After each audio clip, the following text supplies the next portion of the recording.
તો આ રીતે આપણે ડુંગળીની પ્રવૃત્તિ દ્વારા વર્ધનશીલ પેશીના કોષો દ્વારા થતું કોષ વિભાજન અને મૂળની લંબાઈમાં થતો વધારો સમજી શકીએ છીએ। ફરી એકવાર આપણે પ્રકરણ 6માં જે ભણેલા છીએ તેનું એકવાર રિવિઝન કરી લઈએ અને સાથે સાથે આપ સૌ પણ તમારી બુકમાં નોટ્સ લખતા જજો અથવા પોઈન્ટ્સ લખતા જજો। સૌપ્રથમ તો કે સજીવોના બે પ્રકાર છે, એકકોષીય સજીવ અને બહુકોષીય સજીવ।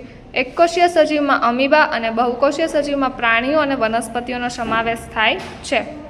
ત્યારબાદ તો કે પેશીઓ એટલે શું? તો કે એવો કોષોનો સમૂહ કે જે સંરચનાકીય સમાનતા ધરાવે છે અને કોઈ એક કાર્ય એક સાથે એકઠા થઈને પૂર્ણ કરે છે ત્યારે પેશીની રચના થાય છે। સાદી ભાષામાં કહીએ તો કે કોષોનો સમૂહ એટલે કે પેશી। ત્યારબાદ આપણને મનમાં પ્રશ્ન ઉદ્ભવે કે શું વનસ્પતિઓ અને પ્રાણીઓ સમાન પ્રકારની પેશીઓના બનેલા છે? તો કે એ પ્રશ્નનો જવાબ આપણને તફાવત દ્વારા મળશે। તો કે વનસ્પતિઓ સ્થિર છે, સ્થાપિત છે, તે સ્થળાંતરિત કરતી નથી, જ્યારે પ્રાણીઓ છે એ સ્થળાંતરિત થાય છે। વનસ્પતિએ ટટ્ટાર રહેવાનું હોવાથી મોટાભાગની પેશીઓ આધાર આપવાવાળી હોય છે। આ પેશીના કોષો સામાન્ય રીતે મૃત હોય છે।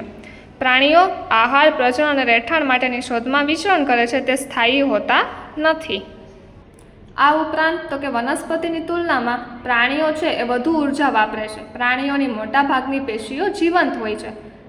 ત્યારબાદનો તફાવત, વનસ્પતિઓની વૃત્તિ કેટલાક પ્રદેશો કે ક્ષેત્રો સુધી સીમિત રહે છે, જ્યારે પ્રાણીઓમાં આવું જોવા મળતું નથી। વનસ્પતિઓમાં કેટલીક પેશીઓ જીવન પર્યંત વિભાજન પામતી રહે છે। આ પેશીઓ કેટલાક વિસ્તારો સુધી સીમિત હોય છે। પેશીઓની વિભાજન ક્ષમતાને આધારે વિવિધ વનસ્પતિ પેશીઓને વર્ગીકૃત કરાય છે, જેમ કે વૃદ્ધિ પામતી પેશી, સ્થાયી પેશી। અહીં બે પ્રકારની પેશી જોવા મળે છે। પહેલું છે વર્ધમાન પેશી, જેને આપણે વર્ધનશીલ પેશી તરીકે પણ ઓળખીએ છીએ, અને બીજું છે સ્થાયી પેશી। જ્યારે પ્રાણીઓમાં વિભાજનશીલ કે અવિભાજનશીલ પ્રદેશો જેવી કોઈ સીમારેખા આપણને જોવા મળતી નથી। જટિલ વનસ્પતિઓની સરખામણીમાં જટિલ પ્રાણીઓના અંગો અને અંગતંત્રોની રચના વધારે વિશિષ્ટ તથા સીમિત હોય છે। આ પ્રકરણમાં આપણે બે પ્રકારની પેશીઓ વિશે અભ્યાસ કરવાનો છે, વનસ્પતિ પેશી અને પ્રાણી પેશી। સૌપ્રથમ આપણે વનસ્પતિ પેશી વિશે અભ્યાસ કરીએ। તેમાં સૌપ્રથમ પેશીનો પહેલો પ્રકાર છે વર્ધનશીલ પેશી।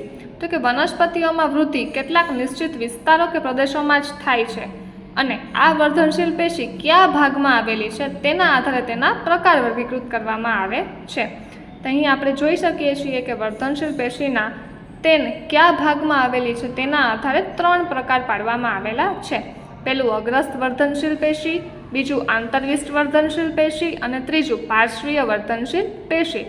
અગ્રસ્ત વર્ધનશીલ પેશી અને મૂળ અને પ્રકારના અગ્રભાગમાં જોવા મળે છે, જ્યારે આંતરવિષ્ટ વર્ધનશીલ પેશી એ વનસ્પતિના ગાંઠના ભાગમાં જોવા મળે છે અને ત્રીજું પાર્શ્વીય વર્ધનશીલ પેશી જે વનસ્પતિના છેડાના ભાગમાં જોવા મળે છે।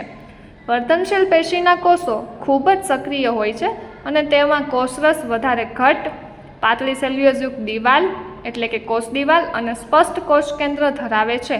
તેમાં રસધાની આવેલી હોતી નથી। હવે તો કે આ અગ્રસ્ત, આંતરવિષ્ટ અને પાર્શ્વીય વર્ધનશીલ પેશીને સરળતાથી સમજવા માટે તેને આપણે આકૃતિ દ્વારા સમજીએ।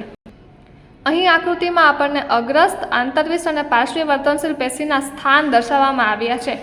અગ્રસ્ત વર્ધનશીલ પેશી એ મૂળ અને પ્રકારના ટોચના ભાગમાં જોવા મળે છે।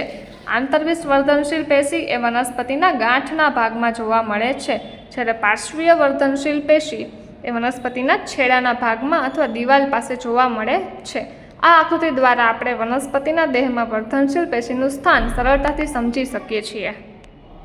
આ ઉપરાંત વર્ધનશીલ પેશીના કાર્યને સમજવા માટે આપણે એક પ્રવૃત્તિ કરીએ કે જેમાં એક બીકરમાં આપણે એક ડુંગળી લઈએ, તેને પૂર્ણ પાણીથી ભરીને બીકરમાં ડૂબાડીએ અને 4-5 દિવસ બાદ તેમાં રહેલા મૂળની વૃદ્ધિમાં થતું અવલોકન કરીએ તો આપણને જોવા મળશે કે ડુંગળીના કંદમાં વર્ધનશીલ પેશી એ ત્યાં સતત કોષ વિભાજન કરે છે અને મૂળની લંબાઈમાં વધારો કરે છે।